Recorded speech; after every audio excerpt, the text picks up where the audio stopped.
भारत की जाति प्रथा। तो हेलो फ्रेंड्स, कैसे हो आप सब लोग।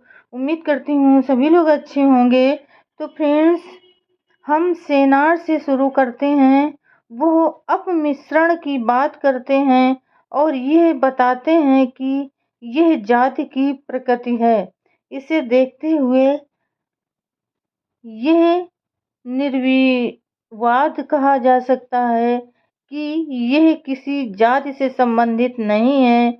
यह आमतौर पर पूजा समारोहों से संबंध बात है और शुद्धता के सामान्य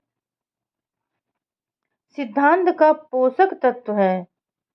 परिणाम स्वरूप इसका संबंध जाति से नहीं है और इसकी कार्यप्रणाली को ध्वस्त किए बिना इसको प्रतिरुद्ध किया जा सकता है। अपमिश्रण का सिद्धांत जाति से जोड़ दिया गया है क्योंकि जो जाति सर्वोच्च कही जाती है वह पुरोहित वर्ग है।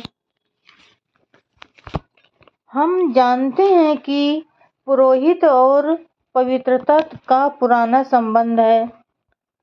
सार यही है कि अपमिश्रण का सिद्धांत तभी लागू होता है जब किसी जाति का धार्मिक स्वभाव हो।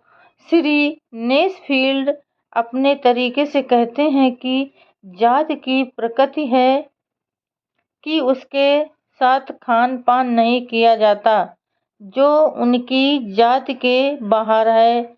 यह नया तथ्य है, फिर भी ऐसा लगता है कि श्री नेसफील्ड इस व्यवस्था के प्रभाव से अपरिचित हैं क्योंकि जाति अपने में ही सीमित एक संस्था है। अतः वो सामाजिक अंतर्गतता के विरुद्ध है जिसमें खान पान आदि पर भी पाबंदी है।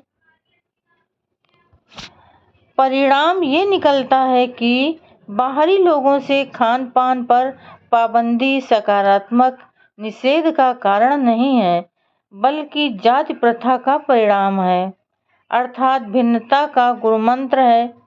इसमें कोई संदेह नहीं कि खान पान पर प्रतिबंध भिन्नता के कारण नहीं है बल्कि यह एक धार्मिक व्यवस्था है, परंतु यह तत्व बाद में जुड़ा है।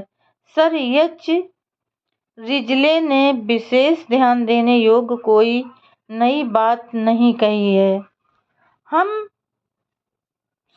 अब हम डॉक्टर केतकर की परिभाषा का विश्लेषण करते हैं।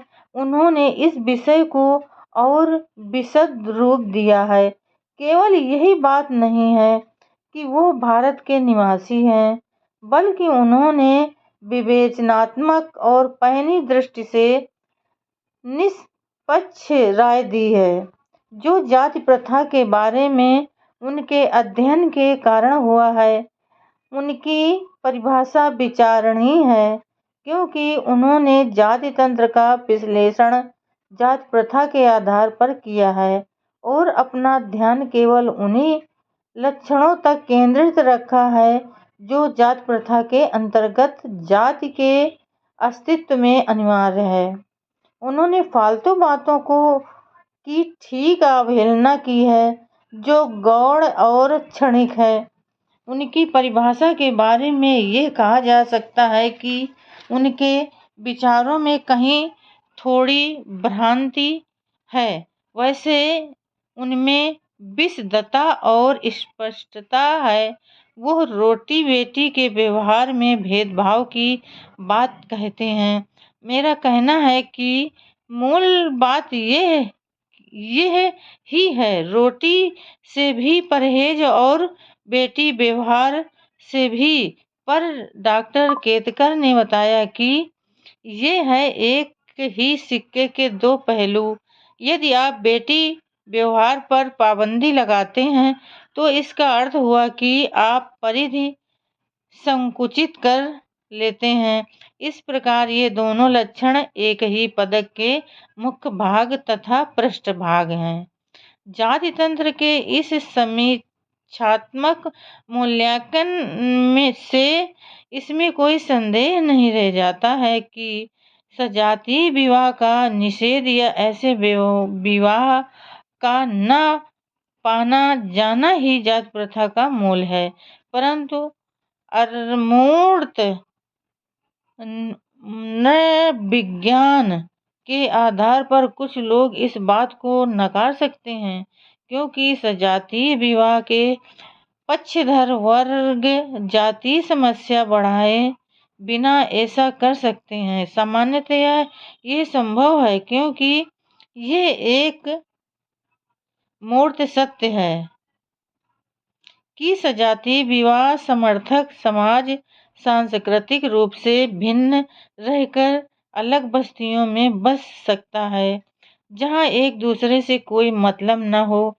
इस बारे में एक युक्ति संगत उदाहरण दिया जा सकता है कि अमेरिकन भारतीयों के नाम से विख्यात निग्रो समुदाय और गोरों के विभिन्न कबीले अमेरिका में मौजूद हैं, परंतु हमें इस संबंध में भ्रांति नहीं रहनी चाहिए कि भारत में स्थिति भिन्न है। जैसा कि पहले कहा जा चुका है, भारत में सजातीय प्रथा है। भारत की विभिन्न प्रजातियां कुछ खास क्षेत्रों में निवास करती हैं और उनका आपस में मेल जोल है तथा उनमें सांस्कृतिक एकता है, जो सजातीय समाज का एकमात्र मापदंड है।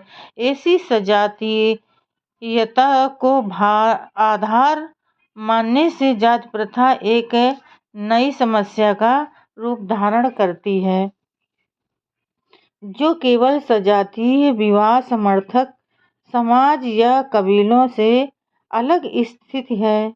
भारत में जाति प्रथा का अर्थ है समाज को कृत्रिम हिस्सों में विभाजित करना, जो रीति रिवाजों और शादी व्यवहार की भिन्नताओं से बंधे हों। परिणाम स्पष्ट है कि सजातीय विवाह एकमात्र लक्षण है जो जाति प्रथा की विशेषता है और यदि हम यह जताने में सफल हो जाएं कि सजातीय विवाह ही क्यों होते हैं, तो हम व्यवहारिक रूप से ये साबित कर सकते हैं कि जातियों की उत्पत्ति कैसे हुई और इनका ताना बाना क्या है। तो फ्रेंड्स, आज के लिए बस इतना ही। कल फिर मिलेंगे अगले नए वीडियो के साथ। तब तक के लिए फ्रेंड्स, जय भीम, नमो बुद्धाय।